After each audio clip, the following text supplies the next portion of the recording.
누가복음 5장 27절입니다.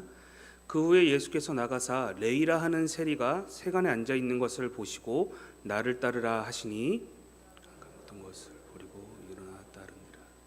레이가 예수를 위하여 자기 집에서 큰 잔치를 하니 세리와 다른 사람이 많이 함께 앉아 있는지라. 바리새인과 그 제자들을 비방하여 이르되 너희가 어찌하여 세리와 죄인과 함께 먹고 마시느냐. 예수께서 대답하여 이르시되 건강한 자에게는 의사가 쓸데없고 병든 자에게라야 쓸데있나니 내가 의인을 부르러 온 것이 아니요 죄인을 불러 회개시키러 왔노라. 아멘. 할렐루야. 이 저녁에도 하나님 말씀 앞으로 나오신 나건교회 성도님들 환영하고 또한 축복합니다. 오늘 감춘다고 안 아픈 것은 아닙니다 라는 제목으로 예수님의 은혜를 주목하고 함께 결단해보는 이 저녁이 되었으면 좋겠습니다. 오늘 말씀은요, 세리인 레위를 제자로 부르신 사건이 기록되어 있습니다. 그리고 이 레위는 예수님의 11 제자 중 하나로서 우리에게는 마태복음의 저자인 마태라는 이름이 더욱 친숙한 인물이죠. 누가복음 5장을 살펴보면요, 먼저 어부들을 부르신, 곧 베드로를 제자로 부르시는 장면이 등장하고요, 더불어서 나병 환자와 중풍병자를 치유하시는 장면이 이어서 등장합니다. 이 일 이후 바로 그곳에 나가실 때에 오늘 이 레위의 사건이 레위의 부르심, 이 사건이 일어나게 되는데요. 누가복음 5장 27절 말씀입니다. 그 후에 예수께서 나가사 레이라 하는 세리가 세간에 앉아 있는 것을 보시고 나를 따르다라고 말씀하시는 장면을 우리는 목격할 수 있죠. 예수께서 나가실 때 그 목적지가 바로 이 세리인 레이에게 나가셨다고 성경은 진술하고 있습니다. 물론 여러분들이 설교를 통해서 잘 알고 계시겠지만 이스라엘의 직업 중 하나인 이 세리라는 자리, 여러분 어떤 자리이죠? 다 알고 계실 것입니다. 당시에 세리들은 면허증을 발부받은 강도들이라고 불릴 정도로 잔혹하고 남의 것을 이제 쥐려고 하는 자들이었습니다. 걷어들이는 새를 통해 통치하고 있던 로마에게 바침으로 동족의 피를 빨아먹는 파렴치한 이들로 여겨졌습니다. 그런데 이것을 일반적인 세금을 걷어들이는 세리에게나 해당되는 것이었습니다. 그런데 오늘 등장하는 이 세리는 일반적인 세리가 아니라 세간에 앉아있는 세리라라고 성경은 말하고 있습니다. 세간에 앉아서 통관세를 받는 이들은 그저 일반적인 세금, 일반세를 걷어들이는 이들보다 더 악랄했다라고 기록되어 있습니다. 거의 물질 만능주의자 같이 사람을 사람으로 보지 않고 사람을 모두 다 돈으로 보았던 자들이 이 바로 세간에 앉아있던 세리들이었습니다. 잔혹하기 따름없고요, 돈을 가지기 위해서는 최선을 다해서 돈을 벌었던 자들이 바로 이 통관세를 걷었던 세리들이었습니다. 이러한 부류 가운데 오늘 이 레이가 있었다라고 성경은 진술하고 있습니다. 그렇게 레이를 콜링했다라는 것, 제자로 부르셨다라는 것은 당시 예수님을 따르던 자들이 보았을 땐 엄청난 충격이었을 것입니다. 더욱더 놀라운 사실은 이러한 악동을 행하며 살아내는 부류들, 인생들 중 하나인 레이가 어떻게 예수님을 따를 수 있었을까? 이런 궁금증, 사람들은 많이 의아했을 것입니다. 그렇다면 레이는 무엇을 확신하여 따라갈 수 있었을까요? 예수님의 첫 번째 행동을 본문을 통해서 다시 한 번 더 살펴보겠습니다. 방금 읽었던 누가복음 5장 27절 말씀입니다. 그 후에 예수께서 나가서 레이라 하는 세리가 세간에 앉아 있는 것을 보셨다라고 말하고 있습니다. 즉 예수께서 세간에 앉아 있는 레이를 지금 보고 계신다라는 것이죠. 여러분들에게 좀 상상력을 조금 더 올리기 위해서 그림을 좀 준비했습니다. 아마 이런 모습일 겁니다. 레이의 시선에선 저 멀리 자신을 향해 걸어오는 예수님이 보였을 것입니다. 반대로 예수님은 지금 세간에 앉아 있는 누구를 보고 있다고요? 네, 레이를 보고 있었습니다. 잠깐의 시선이었겠지만 분명 레이도 예수님도 서로 눈을 마주쳤을 것입니다. 예수님도 레이를 보았고요, 레이 역시도 자신을 보고 있는 예수님을 인지했을 것입니다. 세리인 레이에게 있어서 자신을 바라보는 시선은 사실 대략적으로 딱 두 종류밖에 없습니다. 자신을 두려워하여 피하고자 눈치를 보는 시선, 또는 자신을 경멸하는 시선, 이 두 가지를 평생 안고 살았던 인물이 바로 세간이었던, 이 셀이었던 레이였을 것입니다. 그런데 지금까지 본 적 없는 다른 종류의 시선이 레이에게 마주하게 된 것이죠. 그 시선은 아마 자기의 영혼을 밑바닥까지 모두 훑어보는 그런 시선이었을 것입니다. 내 인생의 모든 것이 드러나고 내면의 감정을 모두 공감받고 이해되는 그 시선, 잠깐이었겠지만 레이는 아마 위로라는 것을 처음 느껴보았을 것입니다. 그저 평생 내 삶을 영위하기 위해 욕심과 욕망에 사로잡혀 돈 벌기에 목매었던 그가 그것을 통해 얻어지는 것들을 희망이라 소망이라 여기며 굳게 살았을 그가, 그런데 그 희망이 점점 자신을 절망으로 몰아가고 있다라는 그 현실을 알았던 그의 삶 가운데 이렇게는 도저히 살 수 없음을 알았을 그에게 예수님께서 찾아오셨다는 것이죠. 나의 이 고민을 알고 많은 사람들이 나를 이해하지 않고 정죄하기 바쁜데 나를 이해하는 한 사람이 있다. 긍휼하심으로 바라보는 분이 계신다. 아마 이 레이는요, 예수님의 그 눈길 가운데 아마 마음이 동요되었을 것입니다. 물론 이것이 일시적인 감정일처럼 보일 수 있겠지만 그간 지속적으로 느꼈던 고통을 이해받는 것, 위로받는다라는 것은 레이에게 한 번도 경험치 못했던 일이기에 그에게 엄청난 것으로 다가왔을 것입니다. 그간 자신의 삶의 한계를 느꼈고요, 벌어도 공허하고 동족의 피를 빨며 살아가는 이 죄책감이 이 자신을 억누르고 괴롭혔을 것입니다. 불법을 자행하며 살아야만이 내 삶을 유지할 것이라고 믿었던 그의 삶 가운데 한편으로는 이것이 잘못되었다라는 것을 알면서도 되돌릴 수 없는, 그렇게 살아갈 수밖에 없는 절망적인 상황, 이 모습, 레이만의 삶이겠습니까? 사실 오늘 살아가는 우리의 모습 속에서도 이러한 고민과 이러한 걱정들은 사실 존재하고 있는 것이죠. 이러한 삶의 이중성은 사실 우리에게도 있다는 것입니다. 그 누구도 이해하지 않고 그저 나를 향해 손가락질만 하는. 그런데 오늘 오직 한 분 예수님만이 우리의 위로자가 되어주신다는 사실을 레이는 발견했고요, 그리고 여기 계신 여러분들도 발견해 보셨으면 좋겠습니다. 오히려 내게 손을 내밀고 아픈 마음을 어루만지시기 위해 다가오시는 예수님, 그 주님은 성경 속 레이뿐만 아니라 현실 속 살아가는, 아픔 속에 살아가는 우리 역시도 여전히 주목하고 바라보고 계신다는 것입니다. 레이는 오늘 이것을 확신했을 것입니다. 그렇다면 이제 반대로요, 예수님은 셀이 그 레이를 통해 무엇을 보기 원하셨을까요? 오늘 다시 한번 누가복음 5장 27절을 살펴보도록 하겠습니다.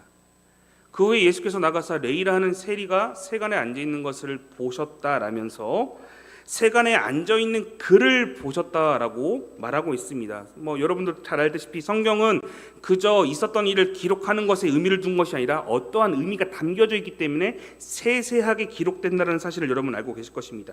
그렇다면 단순히 세간에 앉아있는 세리를 왜 굳이 세간에 앉아있다라고 정확하게 표현하면서 말씀하시는 이유가 무엇일까요? 당연히 세리가 세간에 앉아있는 게 당연할 텐데 왜 이것을 굳이 콕 집어서 세간에 앉아있다라며 표현하며 우리에게 굳이 설명하고 있는 것일까요? 성경은 예수님이 보고 계신다라는 사실을 강조하며 전하고 싶은 것입니다. 그렇다면 강조하고 싶으신데 과연 주님이 무엇을 보고 싶었던 것일까요? 앉아있는 모습이 아닌 어떠한 것을 보고자 하셨던 것일까요? 물론 자세한 설명은 없지만 분명 나를 따르라 라며 제자들에게만 하는 콜링을 이 세리 레이에게도 하신 것을 보니 아마 어떤 큰 의미가 담겨져 있는 것이겠죠. 앞서 말했지만 함께 동행하고 있던 무리들은 그 레이의 콜링 부르심 가운데 많은 충격을 받았을 것입니다.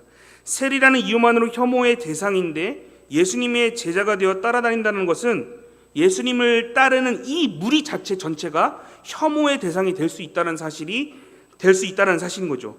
예수님마저도 사람의 비난의 대상이 될 것이 분명했습니다. 웅성거리는 사람들과 달리 세리인 이 레이의 반응은 여러분 어떠합니까? 많은 사람들이 어떻게 저 죄인이 예수님을 따를 수 있지 웅성웅성 거렸을 겁니다. 그때 단 한 사람 이 레위는 어떤 반응을 보였을까요? 누가복음 5장 28절입니다. 그가 모든 것을 다 버리고 일어나 따랐다라고 말합니다.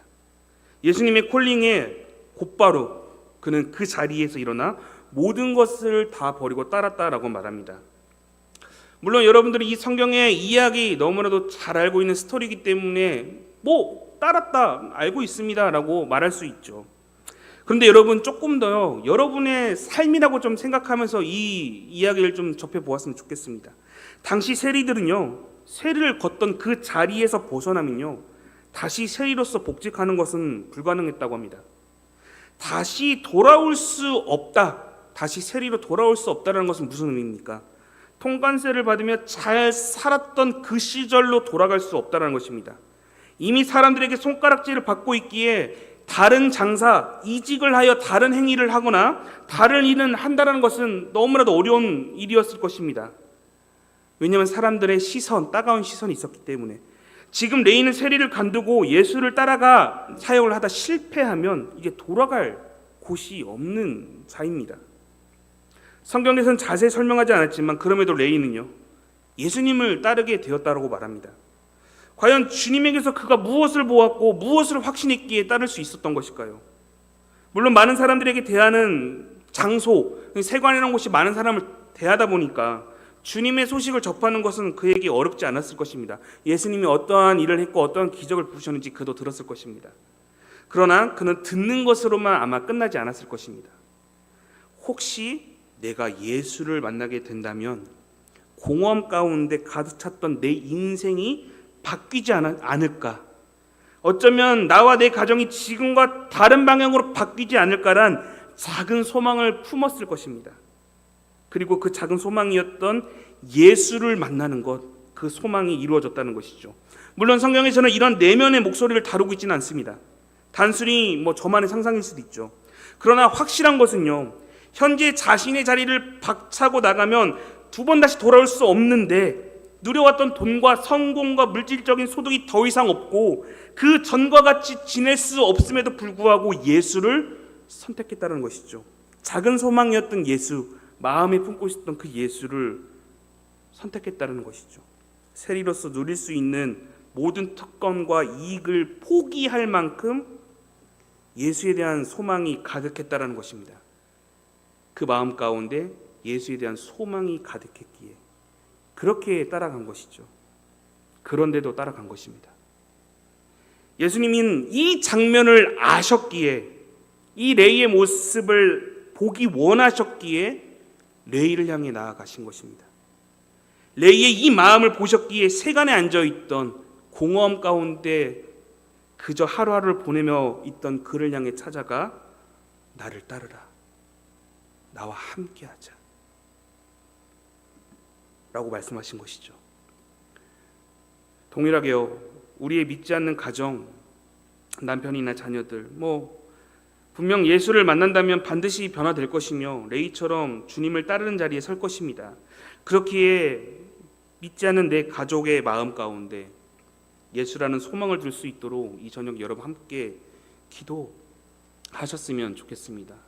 혹여 여러분들의 가정에 아픔과 시련, 고통이 있다라면 여러분 그 작은 소망을 바라보고 모든 것을 포기했던 오늘 레위처럼 여러분들도 그 나의 소망 되시는 예수님을 향해 나아가시는 귀한 이 저녁, 결단하시는 이 저녁 되었으면 좋겠습니다. 그렇다면 과연 레위라는 사람은 어떤 사람이었을까요? 레위라는 이름은 아마도 그 이름대로 거룩한 레위 지파의 후손일 수도 있고요, 혹은 레위 지파처럼 거룩한 삶을 살기 바라는 어떤 부모의 바람으로 지어진 이름일 수도 있습니다. 성경에서는 레위에 대해서 아무런 설명이 없기 때문에 그냥 그 의미를 가지고 좀 생각해 보는데요. 앞서 레위의 또 다른 이름은 마태라고 했습니다. 마태는 하나님의 선물이라는 뜻을 지니고 있습니다. 이렇게 축복된 이름대로 그 뜻대로 살아가길 누군가는 바랬기에 그 이름을 그렇게 지었겠죠. 그러나 그의 인생은 하나님의 선물과 같은 혹은 거룩한 삶을 살지 않았습니다. 그런데 이렇게 실패한 듯한 좌절 속 인생조차도 예수님은 오늘 주목하셨습니다. 그의 실패를 보신 것이 아니라 그의 깊은 목마름을 보셨고요. 그 내면의 갈급함을 보셨습니다. 그런데 이러한 인생이 어찌 레이만 그러하겠습니까? 오늘을 살아가는 많은 인생들도 동일한 고민과 걱정과 마음으로 있겠죠. 심지어 믿음 생활을 하고 있음에도 불구하고 어느 때에는 내가 죽고 싶다라고 말하는 사람들을 종종 발견하게 됩니다. 근데 실상 힘들다고 말하는 사람들 태반 가운데요, 더 나은 삶에 대한 목마름과 원함이 있기에 죽고 싶다라고 반어법적으로 표현하는 것이죠. 이미 다른 이들에게 고민을 말하고 괴로움을 털어놓으면 이미 삶에 대한 의지가 있기에 그러한 것이죠. 역설적으로 가장 세속적인 사람들이 가장 거룩함에 대해서 갈망이 깊다라는 것입니다. 채워지지 않기에, 그렇게 내 속에 다른 것을 채울 수밖에 없기에 술과 도박, 마약을 할 수밖에 없는 것입니다. 내 삶 가운데 대신 채울 수 있는 것들을 채우기 위해 다른 것들을 선택하는데 결코 그것들로 채워지지 않는다는 것, 본인들도 다 알고 있는 것이죠. 무언가로 채워야 한다는 그 사실만 알고 있을 뿐 내 안에 무엇으로 채워야 할지를 사실 정작 모르며 살아가는 인생들이 우리 주변에 너무나도 많다는 것입니다. 그 채울 것이 거룩함이라는 사실을 아는 자들 역시도 자신의 삶이 거룩하지 못하기에 다른 것에 눈을 돌려 내 삶이 거룩하지 못하기에 거룩한 것으로 채우기엔 부담스러우니 다른 것에 시선을 돌려 채우려고 한다는 것이죠. 세속적인 것들로. 그런데 세속적인 것들로 아무리 채워도 내 안에 채워도 공허함과 허기짐만 있을 뿐인 것이죠.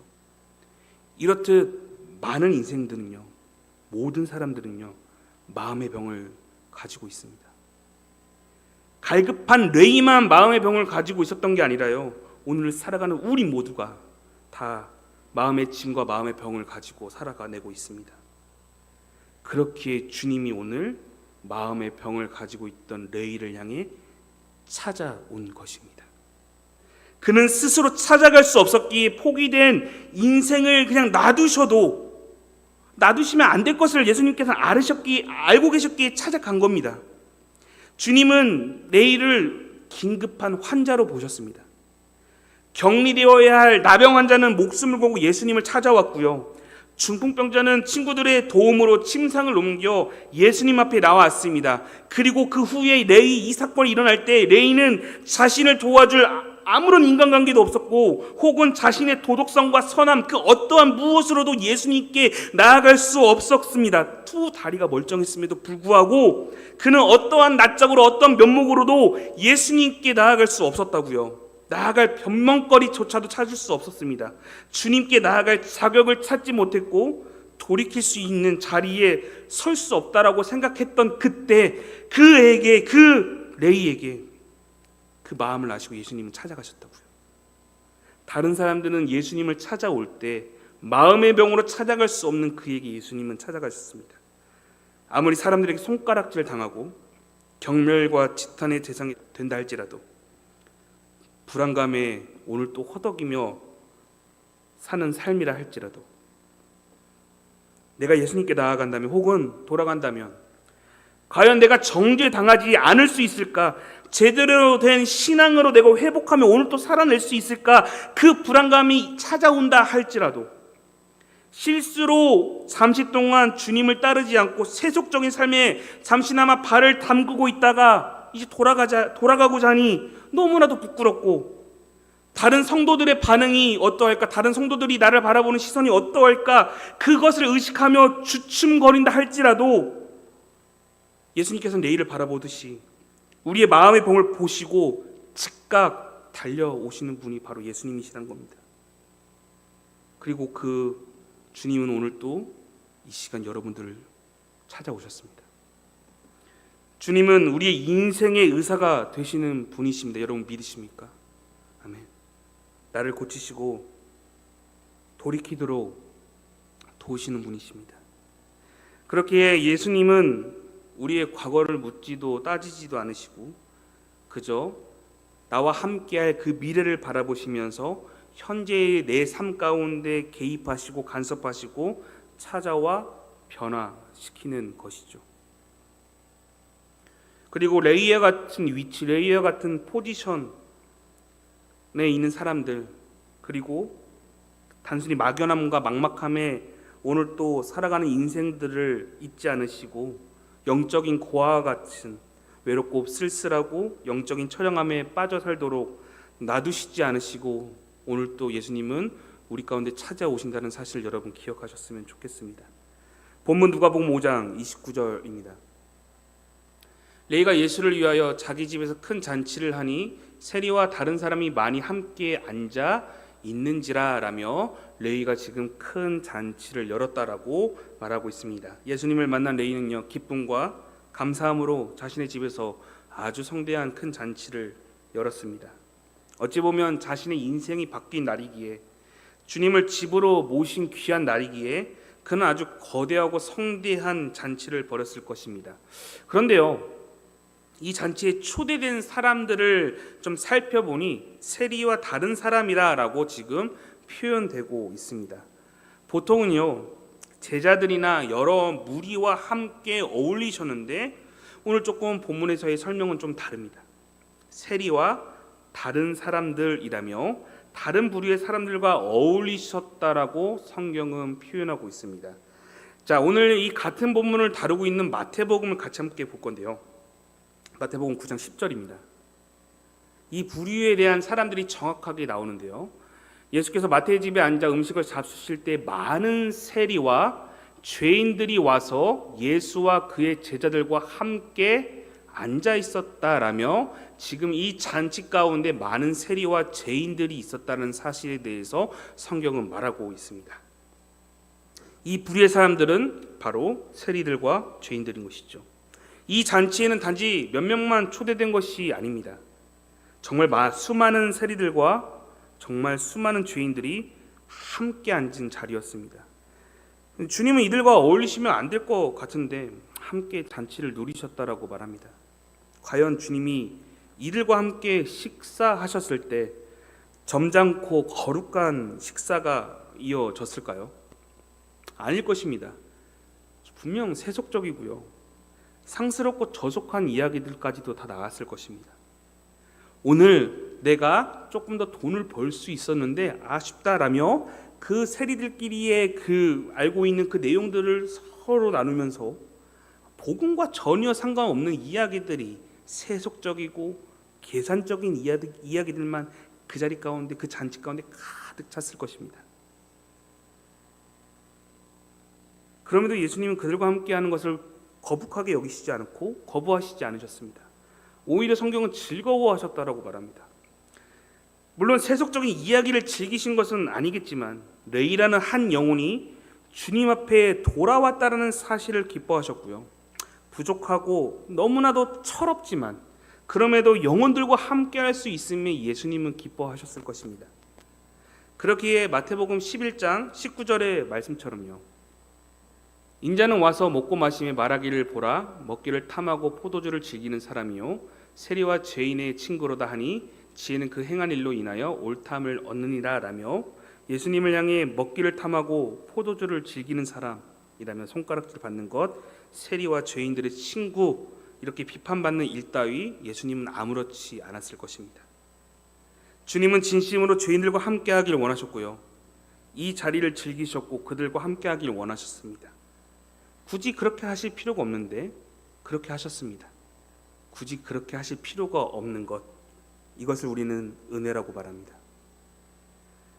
그렇게 하지 않아도 되는데 사랑하시어 비참하고 죄악된 인생들 가운데 임마누엘 함께 하시어 그들의 이야기를 들어주시고 위로하시고 심지어 세속적인 모습조차도 이해하시며 품어주시는 그 은혜, 그 은혜가 있기에 오늘 우리가 살아내는 것이죠.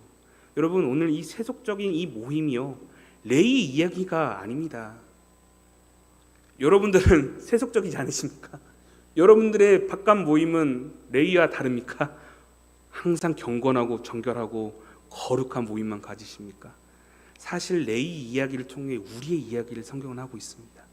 우리의 삶 속에 세속적인 그 모습들이 발견되고 하나님과 동행하지 않는 모습들이 꾸준하게 지속적으로 발견된다 할지라도 예수님은 그 모습을 거부하지 않으시고 거북하게 여기시지 않고 찾아와 그 자리 가운데 함께 하시어 나라는 영혼을 바라보시며 예수님은 함께하길 원하신다고요. 임마누엘, 내가 너와 함께하고 싶다. 너와 함께하고 있다. 자, 이런 모습을 본 종교 지도자들, 곧 바리새인과 서기관들, 예수님의 제자들에게 찾아와 비방하기 시작합니다. 이어서 어떻게 죄인들과 어울려 먹고 마시며 함께할 수 있냐라며 묻는 것이죠. 그런데 오늘 이 장면을 보면 주님께 직접 따지지 않고요, 제자들에게 말하고 있다는 장면을 목격하게 됩니다. 아마 이 장면을 이렇게 미루어 짐작하건대 이 제자들도 이 잔치에 대한 아마 의문을 품고 있었던 것 같습니다. 혹은 이 잔치에 대해서 소극적인 태도를 가지고 있었던 것 같습니다. 조금 여러분들의 상상력을 도와서요, 여기 이 강대상 주변에 죄인들과 예수님이 함께 먹고 마시며 즐기고 있을 때 제자들은 이 동선에 함께 끼지 않고 조금 저 멀리 나가서 이 죄인들과 함께하는 모습을 가만히 쳐다보고 있었을 것입니다. 그리고 그 전체적인 모습을 보고 있는 바리새인들과 서기관들이 바로 앞에 있는 그 제자들에게 똘레똘레 찾아가 너희 선생 왜 저렇게 죄인들과 함께 먹고 마시냐며 이야기하고 있는 장면인 것이죠. 그때 이 모습을 보신 예수님께서 말씀하십니다. 이미 알고 있는 예수님께서 무엇라고 말씀하십니까? 누가복음 5장 31절부터 32절, 이 잔치에 대한 진정한 의미를 이렇게 설명하십니다. 나는 병자들을 위해 왔다. 병자가 아닌 자 없고 모두 영적인 눌림과 마음의 병으로 인해 지쳐있는 자들, 그 자들을 위해 내가 여기 있다라며 예수님께서는 이 사실을 우리에게 말해주고 있는 것이죠. 네, 32절도 한번 볼까요? 네, 내가 의인을 부르러 온 것이 아니라 죄인들을 불러 회개시키러 왔다라고 성경은 말하고 있는 것입니다. 죄인들을 불러 회개시킴으로 천국이 어떠한 곳인지를 알려주고 보여주기 위해 이 땅 가운데 오셨다라는 사실을 보여줍니다. 그 증거가 여러분 무엇입니까? 바로 옆에 앉아있는 세리인 레위가 변화된 이 모습이 증거인 것이죠. 주님께 돌아옴으로 변화된 가장 큰 증거가 이미 그 잔치 가운데 제시되어 있다는 것입니다. 결국 악랄하고 비열한 자리에 있던 세간의 그 세리였던 레위가 변화되었습니다. 그리고 주님의 제자가 된 것이죠. 이것은 그저 착한 사람이 되었다는 것을 의미하는 것이 아닙니다. 삶의 전적인 변화가 찾아왔고요, 이 세리였던 레위는 전적으로 최선을 다해 주님을 따랐을 것입니다. 여러분, 앞서 말했듯이 이 레위의 직업은 세리였습니다. 돈을 만지는 직업이죠. 돈을 만지고 돈을 걷어들임, 아주 계산이 빨랐던 자였을 것입니다. 세상 말로 흔히 계산기 좀 두들겨 본 사람인 것이죠. 이쪽 분야의 전문가였습니다.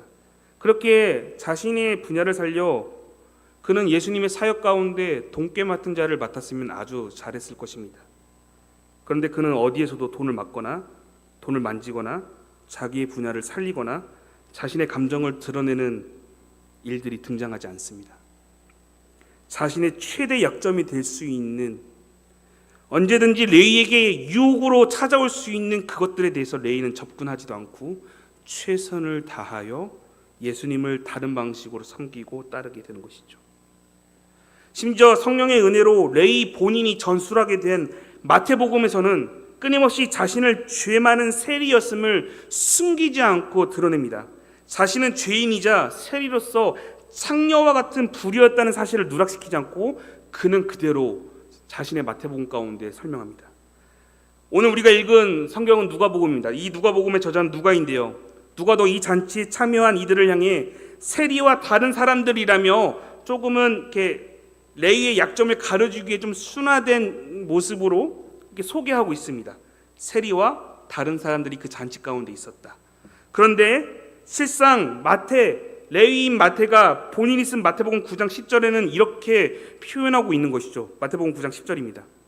예수께서 마태의 집에 앉아 음식을 잡수실 때 많은 세리와 죄인들이 와서 예수와 그의 제자들과 함께 앉았다라며 자신이 세리였고 죄인 중 하나였다는 사실을 가리거나 숨기지 않고 그대로 드러내는 것이죠.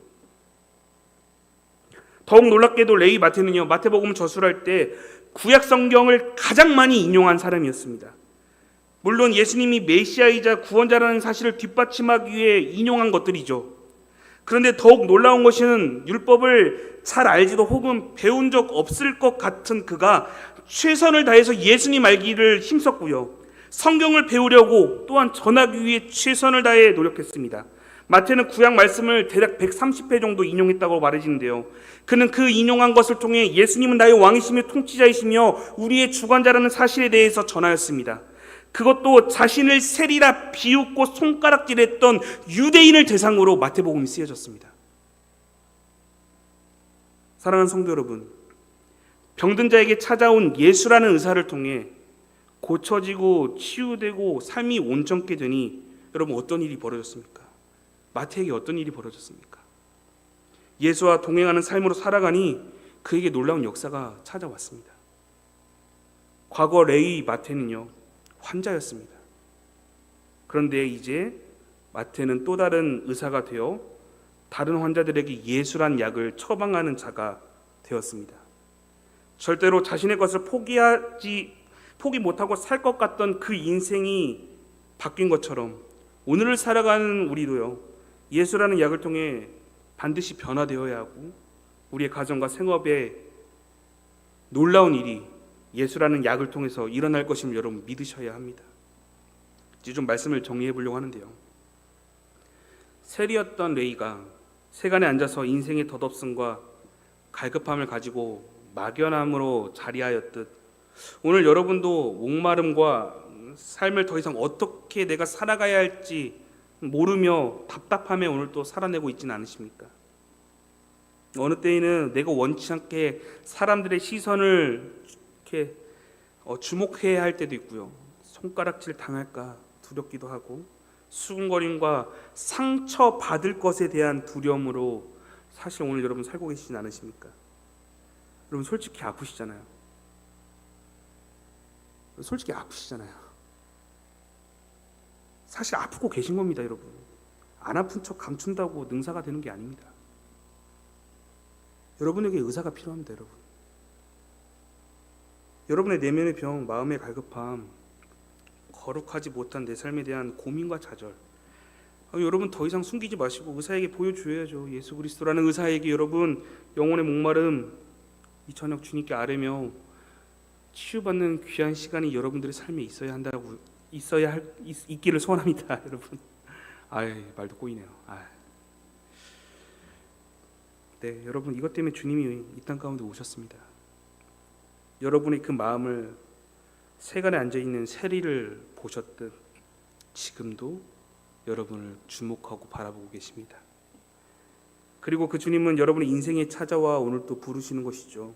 결국 이제 여러분의 결단과 반응만 남아 있습니다.